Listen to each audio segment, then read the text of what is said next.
కాంగ్రెస్ భారతదేశం నడిపోతున్న ఒక యుద్ధం జరుగుతుంది. ఇప్పటిదాకా పాకిస్తాన్తో యుద్ధాన్ని చూసాం, బంగ్లాదేశ్తో యుద్ధాన్ని చూసాం, చైనాతో యుద్ధాన్ని చూసాం. ఇప్పుడు కొత్తగా దేశంలోనే మరొక కొత్త యుద్ధాన్ని చూస్తున్నాం. ఆ యుద్ధానికి మన ప్రభుత్వం ఒక పేరు పెట్టింది, అంతిమ యుద్ధం అని చెప్పి. దానికి ఒక గడువు పెట్టింది. 2026 మార్చి 31 నాటికి ఈ యుద్ధానికి తుది గడువుగా ప్రభుత్వం నిర్ణయించింది. మరి దేశంలో యుద్ధం ఏంటి?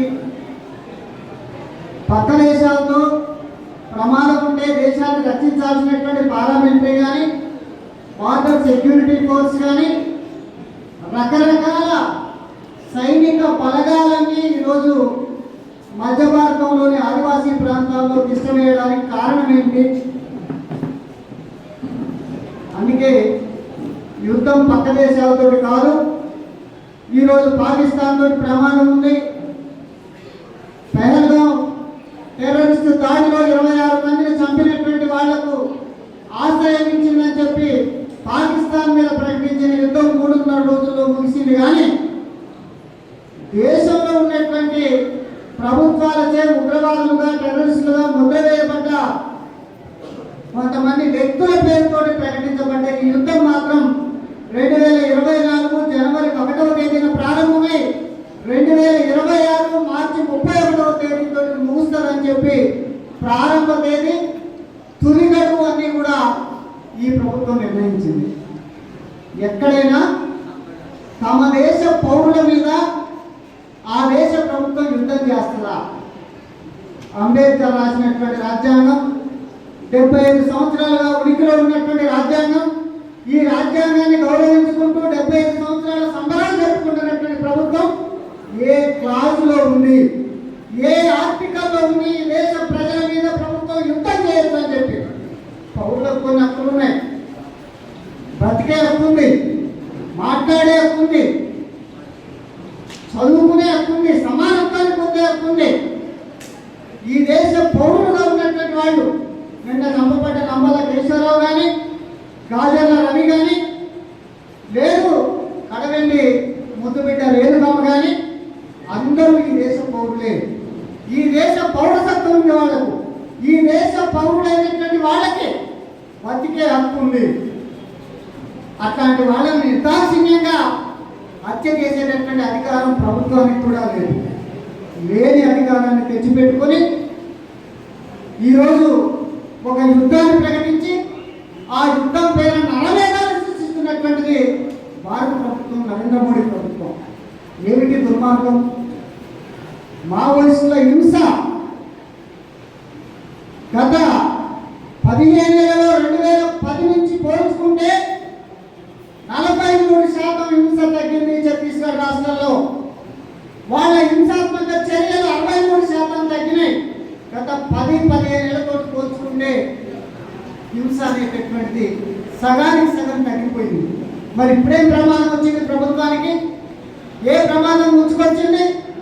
ఒక 4000 చదరపు కిలోమీటర్ల పరిధిలో ఉన్నటువంటి ఒక ప్రాంతం మీద కక్ష కట్టి లక్షలాది మంది సైన్యం, 6 లక్షల మంది సైన్యాన్ని అక్కడ దింపి గ్రామాన్ని చుట్టుముట్టి ఒక్కో గ్రామానికి 2000, 4000, 5000 మంది పోలీసులు సైన్యం కట్టగట్టుకొని ఊరి మీద దాడి చేసి కార్డన్ సెర్చ్ చేసి కనిపించిన వాళ్ళందరినీ హత్య చేస్తున్నటువంటి దుర్మార్గం ఎందుకు జరుగుతాము?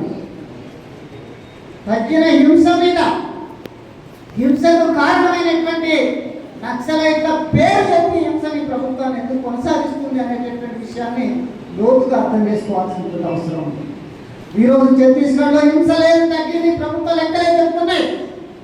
ఈరోజు ఛత్తీస్గఢ్లో దరిద్రం తాండవిస్తుంది. భారతదేశంలో ఎక్కడా లేనటువంటి ఈనాడు ఆపరేషన్ కగార్ జరిగేటటువంటి ప్రాంతంలో దంతెవాడ కానీ, బీజాపూర్ కానీ, నారాయణపూర్ కానీ ఈ అన్ని ప్రాంతాల్లో మంచినీళ్ళు, కొలాయి నీళ్లు తాగేవాళ్ళు 2% ఉన్నారు. 84% మంది బోరుబావుల మీద ఆధారపడి మంచినీళ్ళు తాగుతున్నారు. ఈ దేశంలో ఉన్నటువంటి అత్యంత విలువైనటువంటి ఖనిజ సంపద అంతా కూడా వాళ్ళ కాళ్ళ కింద ఉంది. ఈరోజు ఇనుప ఖనిజం అత్యంత నాణ్యత కలిగినటువంటి ఇనుప ఖనిజం మన విశాఖ ఉక్కు ఫ్యాక్టరీ పోయేటటువంటి ఇనుప ఖనిజం ఛత్తీస్గఢ్ రాష్ట్రంలో ఉంది.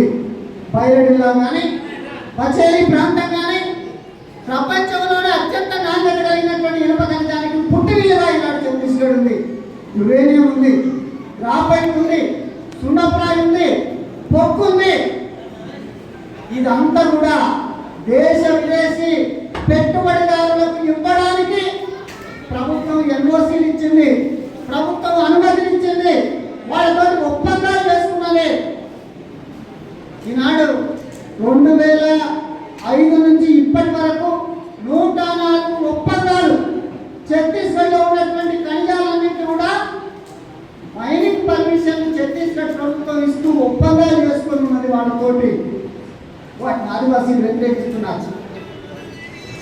ఛత్తీస్గఢ్లోని అస్దేవ్ ప్రాంతంలో అదాని బొగ్గుబావుల మైనింగ్ మోడీ ప్రభుత్వం పర్మిషన్ ఇచ్చింది. దాన్ని వ్యతిరేకిస్తూ ఛత్తీస్గఢ్ ఆదివాసీలు ఉద్యమం చేస్తున్నారు. బైరెడ్డిలా కానీ, పచేలి ప్రాంతంలో ప్రైవేట్ వాళ్లకు మైనింగ్ పర్మిషన్, 500 పర్మిషన్స్ ఇవ్వడానికి ప్రభుత్వం నిర్ణయం తీసుకున్నది. దాన్ని వ్యతిరేకిస్తూ ఆదివాసీలు పోరాటాలు చేస్తున్నారు. ఈరోజు 104 ప్రైవేట్ కంపెనీలకు ఇచ్చేటటువంటి అనుమతులకు వ్యతిరేకంగా ఛత్తీస్గఢ్ ఆదివాసీలు ఉద్యమాలు చేస్తున్నారు. ఆ ఉద్యమానికి మావోయిస్టు నాయకత్వం వహించవచ్చు కాక ఈనాడు ఆదివాసీ ఉద్యమాలు భారతదేశంలో కొత్తవి కాదు. వందల శతాబ్దాల చరిత్ర ఉంది ఆదివాసీ ఉద్యమాలకి. రంప పితూరి ప్రారంభమై ఎప్పుడో 17వ శతాబ్దంలో రంప ఉద్యమం మనందరికీ తెలుసు. దారుబంగాల రామచంద్రయ్య నుంచి అల్లూరు సీతారామరాజు వరకు కొనసాగినటువంటి ఏజెన్సీ ఉద్యమం. రామ్జీ గోండ్ నుండి, భీర్సా ముండా నుండి కొమరం భీం వరకు కొనసాగినటువంటి ఉద్యమాలు. అది పోస్కోకు వ్యతిరేకంగా కళింగనగర్ 13 మంది హత్యాకాండ ప్రభుత్వం గురి చేయబడ్డటువంటి ఉద్యమం కళింగనగర్ ఉద్యమం, నందిగ్రామ్ ఉద్యమం, ఎన్ని ఉద్యమాలు, గోదావరి ఉద్యమం, అనేక ఉద్యమాలు, ఆదివాసీ ఉద్యమాలు శతాబ్దాల తరబడి కొనసాగుతూ వస్తున్నాయి. 1500 మంది రామజీవుడు నాయకత్వాన్ని కొనసాగినటువంటి ఉద్యమాన్ని అణచడానికి 1500 మందిని ఊడల మందిని ఉరిసినటువంటి ప్రభుత్వాలు ఉన్నటువంటి స్థితిని మనం చూసాం. ఎవరైనా నాయకత్వం వహించవచ్చు. అది శ్రీకాకుళం ఉద్యమం నుంచి, నక్కల్బరి ఉద్యమం నుంచి, గోదావరి ఉద్యమం దాకా ఆదివాసీలు రాజీ లేని పోరాటాలు, దేశభక్తితో ఉద్యమాలు చేస్తున్నటువంటి చరిత్ర ఆదివాసీ ప్రాంతాలకు ఉంది, ఆదివాసీలకు ఉంది. ఆ ఉద్యమమే మొన్న ఇంద్రవేలి కావచ్చు, నిన్న గోదావరిలో కావచ్చు, మన శ్రీకాకుళం కావచ్చు, ఈరోజు ఛత్తీస్గఢ్ కావచ్చు. ఆదివాసీలు ప్రభుత్వ దోపిడీని వ్యతిరేకిస్తారు, ఆదివాసీలు కార్పొరేట్ దోపిడీని వ్యతిరేకిస్తారు, నికరంగా నిలబడి పోరాడుతున్నారు. ఇది వాళ్ళు చేసినటువంటి నేరం. అందుకే ఈరోజు ఆపరేషన్ కగార్ పేరుతో 500 మందికి పైగా, గత 18 నెలలుగా చంపబడ్డటువంటి 500 మందికి పైగా ప్రజల్లో 75% మంది ఛత్తీస్గఢ్ ఆదివాసీలే ఉన్నారు. దాంట్లో నంబల కేశవరావు, గాజర్ల రవి లాంటి, చలపతి లాంటి అనేక మంది మావోయిస్టు నాయకులు ఉండొచ్చు కాక, కానీ ఆదివాసీ ప్రజలు 70% ఛత్తీస్గఢ్ స్థానికులు, బస్తర్ ప్రాంత ఆదివాసీలు, వాళ్ళంతా ఉద్యమంలో ఉన్నటువంటి వాళ్ళు. అందుకని ఇవాళ ప్రభుత్వాలు, ప్రత్యేకంగా నరేంద్ర మోడీ నాయకత్వాన కొనసాగుతున్నటువంటి ఎన్డీఏ ప్రభుత్వం కక్ష కట్టి, పట్టుబట్టి దేశ సంపదనంతా కూడా కొద్దిమంది పెట్టుబడిదారులకు కట్టబెట్టేటటువంటి పని చేస్తున్నది. ఆ పనిలో భాగమే ఈరోజు జార్ఖండ్లో కానీ, ఒరిస్సాలో కానీ, ఛత్తీస్గఢ్ ప్రాంతంలో కానీ, ఈరోజు భారతదేశంలో ఉన్నటువంటి ఆదివాసీ ప్రాంతాల్లో లక్షల కోట్ల విలువైనటువంటి ఖనిజ సంపద ఉందంటే మరెక్కడా లేదు. ఈరోజు ఆపరేషన్ కగారు జరిగే బస్తర్ ప్రాంతంలో 28 రకాల విలువైనటువంటి ఖనిజాలు ఉన్నాయి. 70 కోట్ల టన్నుల విలువైనటువంటి ఖనిజాలు ఉన్నాయి. ఆ ఖనిజాలే, ఆ సంపదే వాళ్ళ పాలిట శాపమైంది. ఈరోజు దాన్ని తీసుకోవాలంటే వాళ్ళు అడ్డొస్తాడు. అందుకే వాకపల్లిలో 11 మంది ఆదివాసీ మహిళలపైన అత్యాచారం అందుకే చేశారు. వేరే ఏం లేదు. పేరు మావోయిస్టులకు రక్షణిస్తాను, లేదు మీరు నచ్చలేని ఆశ్రయిస్తుంది అనేది సాగు మాత్రమే. కానీ ఆదివాసీల్ని భయోత్పాతానికి గురి చేయాలి, వాళ్ళని భయపెట్టాలి, ఆ ప్రాంతంలో ఉన్నటువంటి సంపదను దోచుకోవాలనేటటువంటి ఏకైక లక్ష్యంతో ఈరోజు భారత ప్రభుత్వం ఆ ప్రయత్నం చేస్తుంది. లేకపోతే ఈనాడు ఛత్తీస్గఢ్లో 40% మంది పిల్లలు 5 సంవత్సరాల్లో పిల్లలకు ఎదుగుదల లేకుండా, పొదుగు లేకుండా ఉన్నటువంటి పరిస్థితి. పౌష్టికాహారం లేదు, మంచినీళ్ళు లేవు, కిలోమీటర్ల కొద్ది నడిచిపోయి నెత్తి మీద బిందెలు పెట్టుకొని చేస్తున్నటువంటి పరిస్థితి. పచేరి కానీ లేదు పైలటిల్లా లాంటి విలువైన ఖనిజాలు ఐరన్ మైనింగ్ నడిచేటటువంటి ప్రాంతంలో కూడా ఈనాటికి మహిళలు నెత్తి మీద కుండల పట్టి తెచ్చుకుంటున్నటువంటి పరిస్థితి అక్కడ ఉన్నది. దాన్ని బాగు చేయడానికి ప్రభుత్వం నిధులు కేటాయించట్లేదు. పాఠశాలలు లేవు, వైద్యశాలలు లేవు. 50,000 మందికి ఒక పిఎస్సీ ఉంది ఛత్తీస్గఢ్లో. 50,000 మందికి ఏ పిఎస్సీ అయినా వైద్యం చేయగలుగుతా? వైద్య సదుపాయాలు లేవు, విద్యా సదుపాయాలు లేవు, కనీస రహదారులు లేవు, మంచినీటి సౌకర్యం లేదు. కానీ లక్షల కోట్లు ఖర్చు పెట్టి ఒక అంచనా ప్రకారం ఆపరేషన్ కగారు పెట్టినటువంటి ఖర్చు 10 లక్షల కోట్లు అని చెప్తున్నారు. లక్షల కోట్లు ఖర్చు పెట్టి మీరు చేసే యుద్ధం ఎవరి మీద? మంచినీళ్ళు ఇవ్వలేని మీరు, రహదారులు ఇవ్వలేని మీరు, పాఠశాల పెట్టలేని మీరు, వైద్యం కల్పించలేని మీరు లక్షల కోట్లు ఎవరి కోసం ఖర్చు పెడుతున్నారు? ఈరోజు ఛత్తీస్గఢ్లో సామ్రాజ్యవాదుల కోసం, పెట్టుబడిదారుల కోసం, కార్పొరేట్ల కోసం, ఈరోజు ప్రజా ఉద్యమాన్ని, ఆదివాసీ ఉద్యమాన్ని అణిచివేయడం కోసం, వాళ్ళని వెనక్కి నెట్టడం కోసం, అట్లా నెట్టివేయడం ద్వారా ఇష్టారాజ్యంగా మీరు భూగోళ లోపల నుంచి, సముద్ర పడుగుల నుంచి ఆకాశం దాకా మీరు అదానికి అంబానికి కట్టబెడతారు. ఛత్తీస్గఢ్ కూడా కట్టబెట్టాలని చూస్తారు. ఒడిస్సాని, జార్ఖండ్ని, మహారాష్ట్రని, అందులో ఉన్న గడ్చేతులని, మొత్తం ప్రాంతంలో ఉన్నటువంటి ఖనిజ సంపదని, అటవీ సంపదని, భూములని మీరు అమ్మదలుచుకున్నారు. మీరు మధ్య దళారీ పాత్ర వహించి వాళ్ళకి ఇచ్చేదలుచుకున్నారు, కట్టబెట్టదలుచుకున్నారు. కాబట్టే ఈ యుద్ధం. చాలా మంది అనుకుంటారు మావోయిస్టులు ఆయుధాలు పట్టుకొని ఉన్నారు, వాళ్ళ తలల మీద వేలలు ఉన్నాయి, కాబట్టి ప్రభుత్వం చట్టం చూస్తూ ఊరుకుంటుందా? మనోళ్ళు సిపి గారితో మాట్లాడినా, మినిస్టర్ గారితో మాట్లాడినా, డీజీపీ గారితో మాట్లాడినా తుపాకీ ఒక్కలే పట్టుకోవాలి, అది ప్రభుత్వం పట్టుకోవాలి. వాళ్ళు ఎవరు పట్టుకోవడానికి? కాబట్టి యుద్ధం చేస్తాం, పట్టుకున్నాడు చంపేస్తాం, తప్పదు.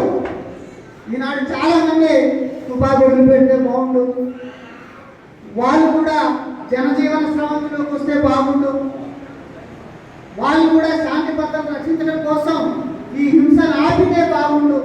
ఈ యుద్ధం అంతా కూడా మావోయిస్టులకు, ప్రభుత్వానికి మధ్య జరిగే యుద్ధం, మనకెందుకు లేదు అనుకునేటటువంటి వాళ్ళు ఉన్నారు. ఈరోజు మావోయిస్టులు మనకెవరికి కూడా ఏకీభావం లేదు. ఈ స్టేజ్ మీద కూర్చున్నటువంటి వాళ్ళు ఎవరు కూడా మావోయిస్టులు కాదు, మావోయిస్టులతోటి అట్లాంటి సన్నిహిత సంబంధాలు కూడా కాదు. ఈ యుద్ధం మావోయిస్టుల మీదనేనా? ఈరోజు ఛత్తీస్గఢ్ బస్తర్ ప్రాంతంలో జరుగుతున్నటువంటి యుద్ధం మావోయిస్టులకు, ప్రభుత్వానికి జరుగుతున్నటువంటి యుద్ధమా? కానే కాదు. నంబల కేశవరావు చనిపోయిన నాడు అదే రోజు కేంద్ర ప్రభుత్వం గత 20 సంవత్సరాలుగా పెండింగ్లో ఉన్నటువంటి గడ్చిరోలి ప్రాంతంలో 2000 ఎకరాల భూమిని కార్పొరేట్ కంపెనీకి ఇచ్చింది. 1,23,000 చెట్లను కొట్టడానికి పర్మిషన్ ఇచ్చింది అడవికి. ఈరోజు అడవంతా కూడా విధ్వంసం అయిపోతుంది. ప్రభుత్వం సుప్రీంకోర్టుకి ఇచ్చినటువంటి లెక్కల్లోనే 2019 నుంచి 21 వరకు 1,28,000 ఎకరాల అటవీ భూములనే మేము మైనింగ్ కోసం ఇచ్చినామని చెప్పి ప్రభుత్వం చెప్తుంది. ఈరోజు అడవికి శత్రువుల ప్రభుత్వం, అడవిని విధ్వంసం చేస్తున్నటువంటి ప్రభుత్వం, పర్యావరణాన్ని విధ్వంసం చేస్తున్నటువంటి ప్రభుత్వం, దాన్ని కాపాడుతున్నారు ఆదివాసీలు. చిన్న చెట్లను కొట్టుకొని సేద్యం చేసుకొని, లేకుంటే ఆ చెట్ల ఫలాలు తిని బతికేటటువంటి వాళ్ళు, అడవిని కాపాడుతున్నటువంటి వాళ్ళు ఈరోజు ఆదివాసీలు. మీరు ఆపరేషన్ కగారు మొదలుపెట్టిన నాడు 2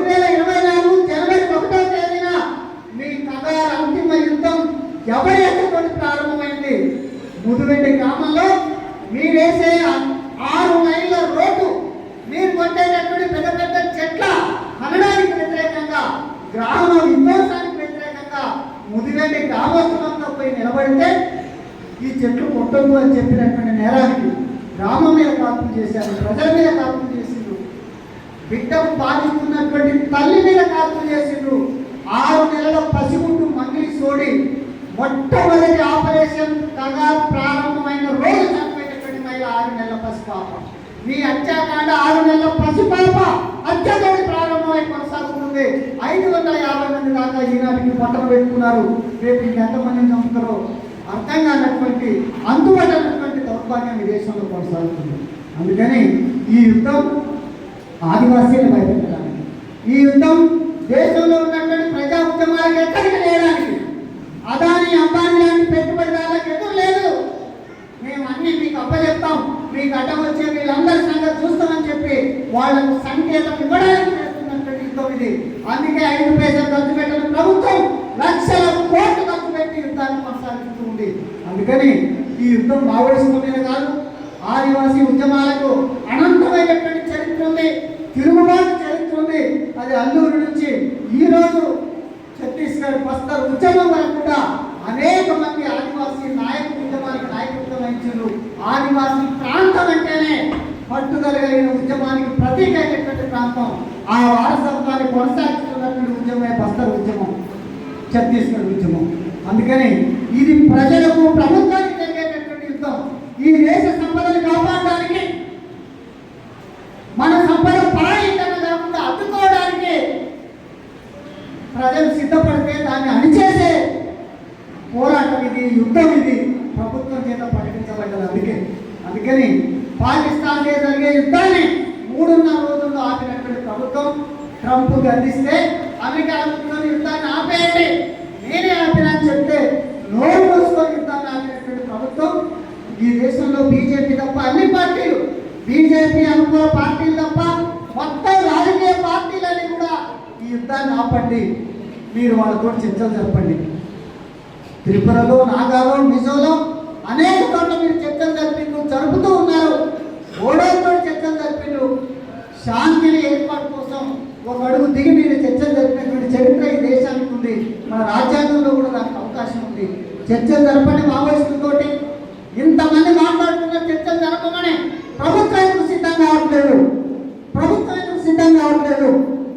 ప్రభుత్వం చర్చలు జరిపితే, ఈ యుద్ధం ఆగిపోతే కార్పొరేట్ల కోపం వస్తుంది, కార్పొరేట్ల ఆశలు నెరవేరు. కాబట్టి నక్సలైట్లను అంతం చేయాలి, ఆదివాసీలను అంతం చేయాలి. ఒక రకంగా ఆదివాసీ హననానికి పాల్పడుతున్నటువంటి స్థితి నాడు మనం చూస్తున్నాం. అందుకని యుద్ధం అనేది ప్రజల మీద జరిగే యుద్ధం. మావోయిస్టులను సపోర్ట్ చేసే వాళ్ళు మాత్రమే కాదు, దేశభక్తులు అందరూ కూడా ప్రభుత్వం దేశ సంపద దోచిపెట్టడానికి చేస్తున్నటువంటి యుద్ధమైనటువంటి ఆపరేషన్ కథను మనం వ్యతిరేకించాల్సినటువంటి అవసరం ఉంది. దాని మీద పోరాడాల్సినటువంటి అవసరం ఉంది. శాంతి చర్చలు జరిపే వరకు ఒత్తిడి చేయాల్సినటువంటి అవసరం ఉంది. ఆ ఆదివాసీ ఉద్యమానికి మనందరం మద్దతు ఇవ్వాల్సినటువంటి అవసరం ఉంది. ఈరోజు చాలా మంది అనుకుంటున్నాం, చాలా మంది ఈరోజు ఆపరేషన్ కథాన్ని వ్యతిరేకిస్తున్నటువంటి వాళ్ళు, శాంతి చర్చలు జరుపుకునేటటువంటి వాళ్ళు అనేక రాజకీయ పార్టీలు ఉన్నాయి. అందులో బూర్జా పార్టీలు ఉన్నాయి, కాంగ్రెస్, టీఆర్ఎస్ తో సహా అనేక పార్టీలు ఆ డిమాండ్ చేస్తారు. మరి ఈ ఉద్యమాన్ని ముందుకు తీసుకెళ్ళడానికి కాంగ్రెస్ పార్టీ, బీజేపీ పార్టీ ప్రజానుకూల పార్టీగా కావాలనేటటువంటి పక్కన పెడదాం. ఈరోజు వాళ్ళు అంతిమ యుద్ధం అంటారు. ఈ అంతిమ యుద్ధం ప్రజలకు ఒక హెచ్చరిక. వాళ్ళని అణిచేస్తే రేపు మిగతా ప్రగతిశీల శక్తులు, ఉద్యమ శక్తులు అన్నీ కూడా వాళ్ళ శక్తుల్ని కోల్పోతాయి. వాళ్ళ శక్తియుక్తులు చిన్నవాడతాయి, ఉద్యమాల బలం తగ్గుతుంది. వాళ్ళ లక్ష్యం అది ఉన్నది, ప్రజా ఉద్యమాల మీద ఉన్నది. అందుకని ప్రజా ఉద్యమకారులు అందరూ కూడా ఈ యుద్ధాన్ని ఒక జీవనమైన సమస్యగా తీసుకొని ఆపరేషన్ కథానికి వ్యతిరేకంగా పోరాడాల్సినటువంటి అవసరం ఉన్నది.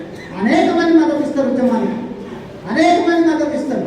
ఆ మద్దతును తీసుకుంటూ ఈ ప్రభుత్వానికి వ్యతిరేకంగా ప్రత్యేకించి పెట్టుబడిదారులు, హిందుత్వ ఫాసిస్టు, బ్రాహ్మణీయ ఆధిపత్య శక్తులు ఈనాడు మన దేశాన్ని పరిపాలిస్తున్నాయి. వాళ్ళు ఈరోజు దేన్ని సహించేటటువంటి పరిస్థితి లేదు.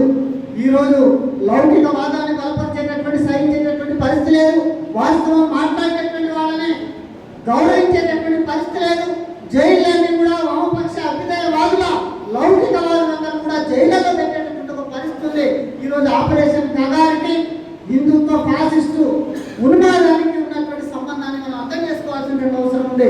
ఒకదాని మరొక దానితో విడదీసి చూడలేదు.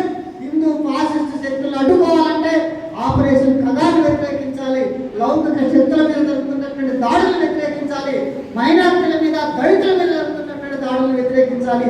ఈ అన్ని ఉద్యమాలు కూడా కలగలిసి ముందుకు పోవాల్సిన అవసరం ఉంది. ఎప్పటి వరకు ఎవరు కలిసి వస్తే వాళ్ళందరూ మద్దతు తీసుకొని ఉద్యమాన్ని ముందుకు తీసుకోవాల్సిన అవసరం ఉంది. అందుకని విప్లవ కమ్యూనిస్ట్ పార్టీగా మనం ఖచ్చితంగా ఆపరేషన్ కగాన్ని వ్యతిరేకించాలి. దాని మీద కలిసి వచ్చే వాళ్ళందరితో కూడా కలిసి మనం ఉద్యమం నిర్మించాల్సిన అవసరం ఉంది. అట్లాంటి పాత్ర సిపిఐఎం న్యూ డెమోక్రసీ ఈ రాష్ట్రంలో 2 తెలుగు రాష్ట్రాల్లో దేశవ్యాప్తంగా కూడా పోషిస్తుంది, భవిష్యత్తులో కూడా పోషించాలని చెప్పి కార్యకర్తలందరూ కూడా ఈ ఆపరేషన్ కగాకు వ్యతిరేకంగా పార్టీ తీసుకునే కార్యక్రమమే కాదు, ఎక్కడికక్కడ ఏ ఘటన జరిగినా దానికి వ్యతిరేకంగా ముందుకు వచ్చి వీధుల్లోకి వచ్చి దీనికి వ్యతిరేకంగా నిలబడాలని, పోరాడాలని కోరుతూ సెలవు తీసుకుంటాం.